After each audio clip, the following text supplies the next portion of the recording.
بسم اللہ الرحمن الرحیم الحمد للہ رب العالمین.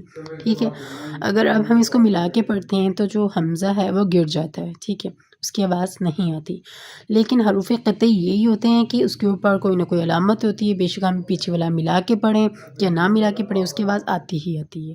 ٹھیک ہے، اب یہاں دیکھیں یہ سورہ یاسین کی جو مثال ہے، اب ہم اس کے اوپر کیا لگائیں گے. ٹھیک ہے، اب ہم اس کو کس طرح سے پڑھیں گے. قال یا قوم اتبعوا المرسلین اتبعوا. ٹھیک ہے، اس طرح سے اس کو پڑھیں گے اب ہم. اچھا، حمزہ وصلی قرآن مجید میں بہت سارے مقامات ایسے ہیں جہاں پر حمزہ وصلی کے اوپر کوئی حرکت نہیں ہوتی. ٹھیک ہے، اکثر آپ کی اس کی پہچان یہی ہے کہ یہاں پر نہیں ہوتا، یعنی بہت سی جگہوں پر ایسا ہے کہ اس حمزہ پر کوئی بھی علامت نہیں ہوگی، جیسا کہ یہاں سامنے آ رہی ہے الذین یؤمنون بالغیب ہدی للمتقین الذین یؤمنون بالغیب. اگر آپ اس کو اس طرح سے پڑھتے ہیں تو یہ بالکل ٹھیک ہے. ٹھیک ہے، لیکن اگر آپ یہ چاہتے ہیں کہ آیت ہوگی نیکسٹ، اب ہم اس کو کس طرح سے پڑھیں تو وہ یہ ہے کہ اگر آیت آ گئی، ٹھیک ہے، اور اس کے پیچھے ہم اس کو ملا کے پڑھ رہے ہیں تو یہ درمیان والے جو حمزہ ہے یہ گر گیا.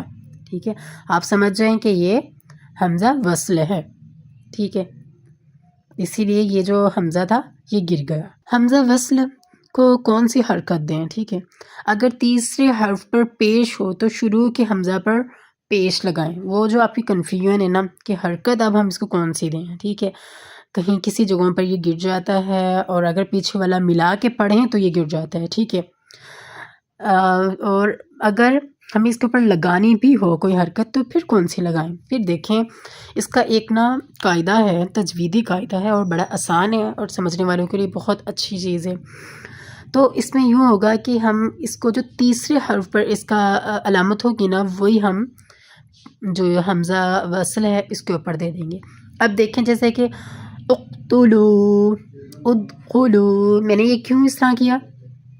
کیونکہ یہ حمزہ جو ہے یہ پہلی لفظ ہو گیا، قاف جو ہے یہ دوسرا لفظ ہو گیا اور یہ جو تا ہے یہ تیسرا لفظ ہو گیا. ٹھیک ہے، اب میں نے تا کے اوپر دیکھی علامت کے پیش ہے تو میں نے فرسٹ فرے کے اوپر پیش دے دیا. یہ اس کا قاعدہ ہے، یہ یاد رکھیے گا. اس طرح سے اس کو پڑھتے ہیں. ٹھیک ہے، اقتلوہ ادخلوہ.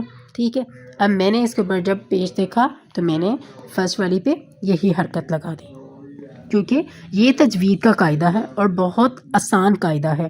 آگے آپ دیکھیں تھوڑا سا حروف حمزہ وصل. اب یہ سورہ یوسف کی مثال ہے، ان ابانا لفی ضلال مبین. ٹھیک ہے، مبین آ گیا. اب مبین کو ہم ملا کر پڑھیں مبین اقتلوا. ٹھیک ہے، اگر اس کو ملا کے پڑھیں تو ٹھیک ہے، لیکن آپ یہ دیکھ رہے ہیں کہ میں اس کے اوپر علامت لگانا چاہتی ہوں، پیچھے وقف کرنا چاہتے ہیں. ٹھیک ہے، تو پھر اب آپ کیا کریں گے؟ اب دیکھیں وہی والا اس کے پاس سیم اصول اپنا رہے ہم، جو تجوید کا قاعدہ ہمیں بتا رہا تھا کہ جو تیسرے لفظ پر جو بھی علامت ہوگی نا وہی والی علامت ہم شروع میں لگا دیں گے. تو اب ہم اس کو کیا پڑھیں گے؟ اقتلوا. ٹھیک ہے، حمزہ وصل کو کون سی حرکت دیں؟ اگر تیسرے حرف پر زبر یا زیر ہو تو شروع کے حمزہ وصل کے نیچے زیر لگائیں گے. ٹھیک ہے، اگر تیسرے حرف پر زبر یا زیر ہو تو شروع کے حمزہ وصل کے نیچے زیر ہی لگائیں گے. اچھا، اب یہ دیکھیں تیسرا یہ جو لفظ ہے، اب میں اس تا کے اوپر کیا ہے؟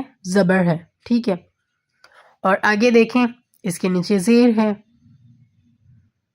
اور آگے جو ہے تا کے اوپر اس کے نیچے بھی زیر ہے اور یہاں پر تا کے اوپر زبر ہے. تو انہوں نے کیا کہا ہے؟ اگر تیسرے حرف پر زبر یا زیر ہو تو شروع کے حمزہ وصل کے نیچے زیر لگائیں گے ہمیشہ. انتہو انتقام اجتنبو. ٹھیک ہے، حمزہ وصل کو کون سی حرکت دیں؟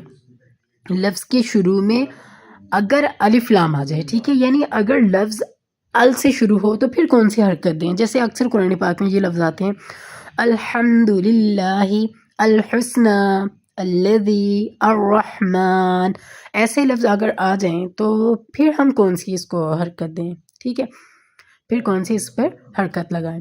پھر کیا ہوگا، جہاں بھی اگر یہ آ جائے نا الحمد، الذی، الحسنى، ال آ جائے، ال والے لفظوں پر ہمیشہ زبر لگتا ہے، ٹھیک ہے.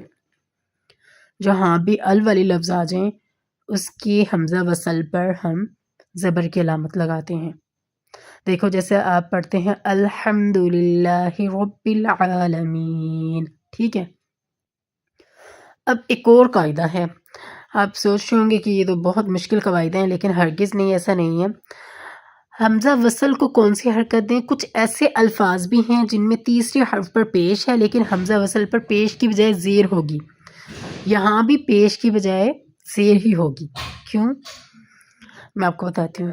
پورے قرآن پاک کے اندر نا صرف یہ 5 الفاظ ایسے ہیں، 5 لفظ ایسے ہیں جن کے اوپر، ٹھیک ہے، تیسرے حرف پر زبر پیش ہے لیکن پھر بھی ہم اس کو زیر دیں گے، حمزہ وصل کو زیر دیں گے. یہ صرف 5 لفظ ہیں، آپ اس کو یاد کر لیں اور باقی جتنے بھی قرآن پاک کے لفظ ہیں ان سب کے اوپر جو پچھلے قواعد ہم نے پڑھے ہیں وہی لگیں گے، ٹھیک ہے. اور پچھلے قواعد بہت ایزی تھے. ایک تو یہ والی بات ہے کہ جو تیسرے لفظ پر حرف آئے گا وہی ہم پہلے پر لگا دیں گے، ٹھیک ہے. اور اگر ال سے لفظ شروع ہوں گے تو پھر ہم کیا لگائیں گے؟ ہمیشہ زبر لگائیں گے، ٹھیک ہے، اگر ال سے شروع ہوں گے لفظ. اور ایک اور تیسری جو بات تھی وہاں پر وہ یہ تھی کہ اگر زبر زیر تیسرے لفظ پر آ جائے تو شروع میں ہمیشہ زیر لگاتے ہیں. اب یہ والا ایک رول جو ہے وہ صرف ان 5 لفظوں کے لیے ہے، ٹھیک ہے.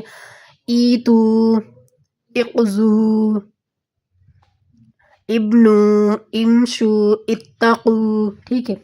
صرف آپ یہ 5 لفظ یاد کر لیں کہ ان پر یہ ہوگا. باقی الحمدللہ یہ سارے آپ پڑھ چکے ہیں. اللہ تعالیٰ سے دعا ہے کہ اللہ تعالیٰ ہمیں قرآن پاک کا علم جو ہے اس کو سیکھنے اور اس پر عمل کرنے کی توفیق عطا فرمائے.